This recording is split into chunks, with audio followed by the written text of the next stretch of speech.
5,9, Jesus diz: bem-aventurados os pacificadores, porque serão chamados filhos de Deus. Mais uma vez, nós vemos Jesus falando não apenas do quão feliz ou bem-aventurado é quem faz a coisa certa, como feliz é essa pessoa pelo resultado que ela vai experimentar diante daquilo que faz. O Senhor Jesus está falando de sermos pacificadores e Ele fala do resultado dessa atitude. É importante a gente perceber que há uma distinção entre ser pacífico e entre ser pacificador. Jesus está falando sobre ser pacificador. Isso vai além de ser pacífico. Não adianta tentar pacificar outros se nós mesmos não temos primeiro a atitude de ser pacíficos. O que Jesus está falando não exclui o ser pacífico, mas nos leva além. E é importante que eu e você possamos entender a diferença. Porque se eu e você somos ou formos apenas pacíficos, isso se limita só a nós mesmos. E o interesse do Senhor é que a gente não apenas haja em relação àquilo que diz respeito a nós, mas que a gente promova a paz para os outros. E ser um pacificador, mais do que ser pacífico, é você promover a paz para com outras pessoas. Ele é bem mais abrangente. Aqui vale uma observação, que muitos de nós acabamos buscando a Deus de uma forma muito egoísta. A mentalidade do ser humano, independente da geração, da cultura, da época em que vive, porque isso é uma inclinação, uma resposta da natureza carnal do ser humano, é de normalmente ser egoísta, de buscar o que Deus tem apenas pensando em si mesmo. Mas a mentalidade que nós encontramos na Bíblia, e nós vamos dar destaque nisso vez após vez, é que o Senhor espera que eu e você não apenas pensamos em nós, mas pensemos também nos outros. Uma forma de ver se o Evangelho está nos tocando é se ele, além de nos mudar, muda também a forma como vemos os outros e como agimos em prol deles. Eu quero que você possa nesse momento parar, se questionar e refletir como o Evangelho tem afetado não só a sua vida, mas a maneira como você enxerga e a maneira como você trata os outros. Essa resposta é muito importante. O próximo elemento que eu preciso destacar aqui é: se seremos pacificadores, se seremos pessoas que promovem a paz, nós precisamos entender que há pelo menos dois níveis distintos de paz que deve ser promovido. Um deles, e o que eu quero abordar em primeiro lugar, é o que a palavra de Deus chama de paz com Deus. O segundo, que eu vou falar na sequência e encerrar com ele, é a paz para com os outros, para com as pessoas. No livro de Romanos, no capítulo 5, o apóstolo Paulo nos fala desse primeiro nível distinto de paz que eu e você devemos promover. Ele diz: justificados, pois, mediante a fé, temos paz com Deus por meio de nosso Senhor Jesus Cristo. Quando ele usa a expressão temos paz com Deus, ele não está falando apenas de alguém que superou suas inquietações, seus anseios, seus próprios medos, que venceu a ansiedade. Ele está falando a respeito de algo que é relacional. Qual era a condição do homem antes de experimentar a salvação? A palavra de Deus diz, no mesmo capítulo 5 aqui, que Paulo está escrevendo aos Romanos, ele diz no versículo 10, se nós, quando inimigos, fomos reconciliados com Deus mediante a morte do seu Filho, muito mais, estando já reconciliados, seremos salvos pela sua vida. Então a Bíblia diz que a nossa condição anterior à salvação era de inimizade.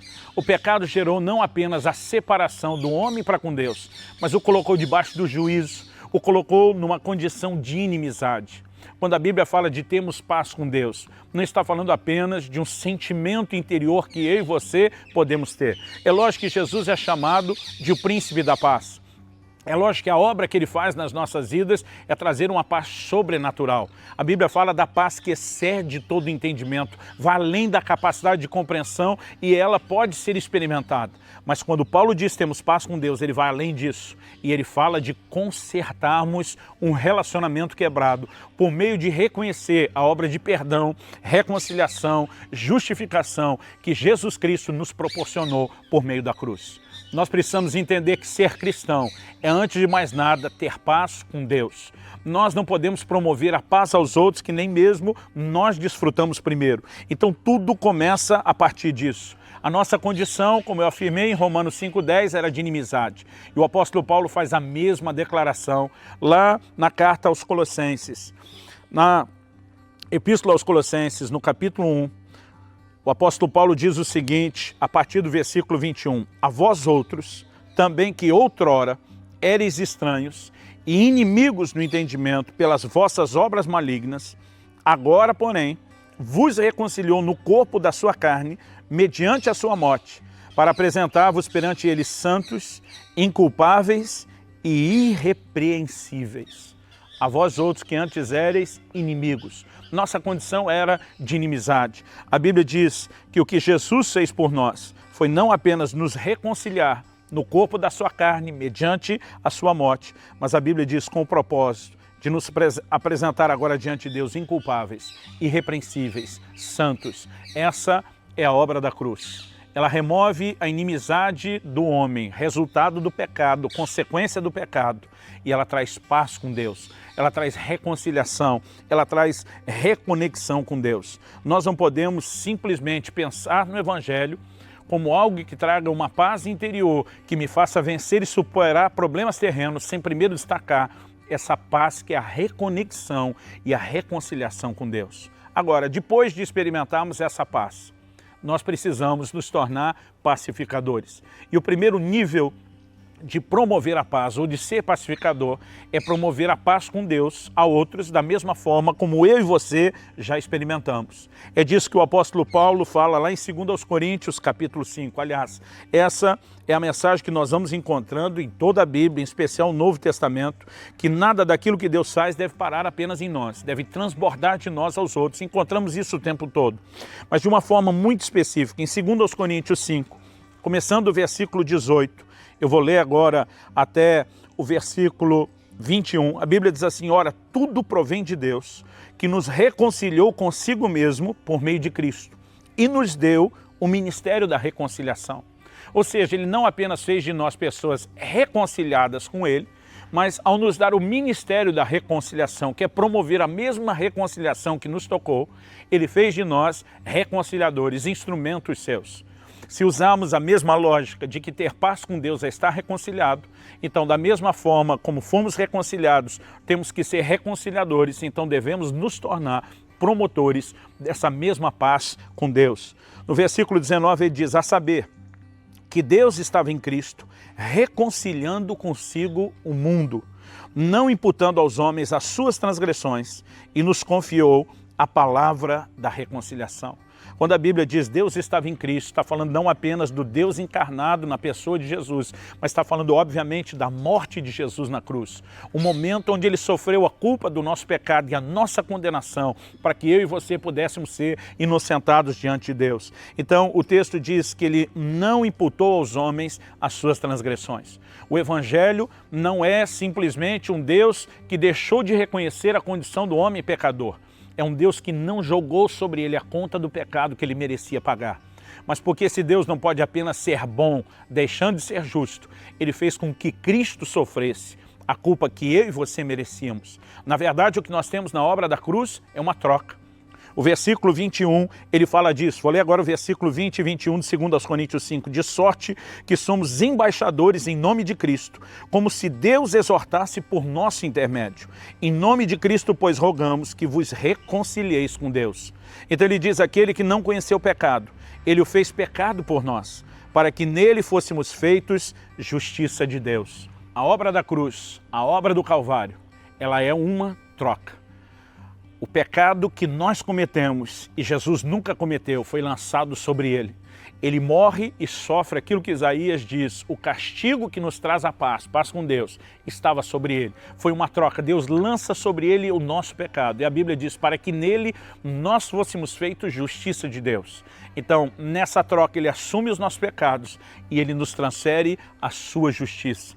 E ele sofreu isso, diz o profeta Isaías, para que nós tivéssemos paz com Deus. Nesse texto de 2 Coríntios 5, a Bíblia diz que nós somos embaixadores em nome de Cristo.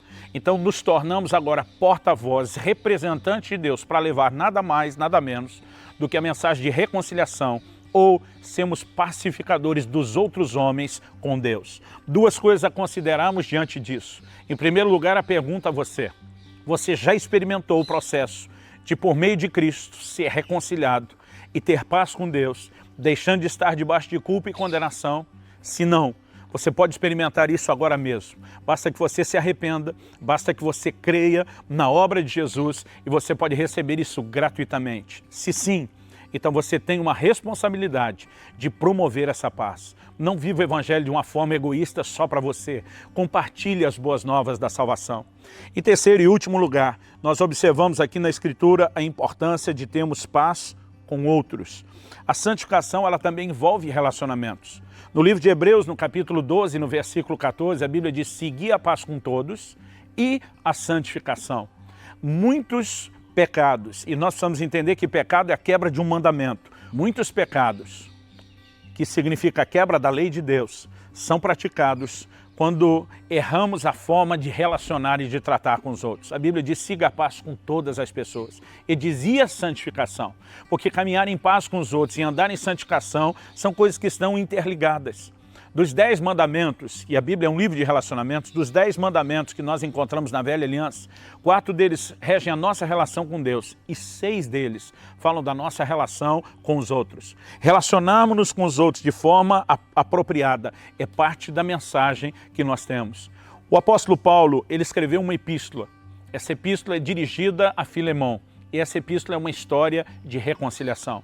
O apóstolo Paulo tenta trabalhar no coração de Filemão a resposta devida ao seu escravo Onésimo, que se converteu na prisão, serviu o apóstolo Paulo. É uma linda história, onde o apóstolo Paulo se põe como um pacificador, como um mensageiro dessa reconciliação, como alguém que entende que não apenas a paz que ele experimentou com Deus deve ser pregada para outros, mas que ele deve ser também um promotor dessa paz, um pacificador entre as pessoas, entre os seus semelhantes. Eu olho para a palavra de Deus e eu percebo alguns princípios que são muito claros. Além de Jesus nos ensinar da importância do perdão, além da palavra de Deus nos mostrar que não pode haver no nosso coração uma raiz de amargura, porque vai contaminar não só a gente, mas também aos outros. Além do fato de que Jesus diz que quem não perdoa não será perdoado, nós precisamos entender a mensagem bíblica de sermos promotores da paz. Uma coisa é não quebrar o relacionamento, é não criar problemas.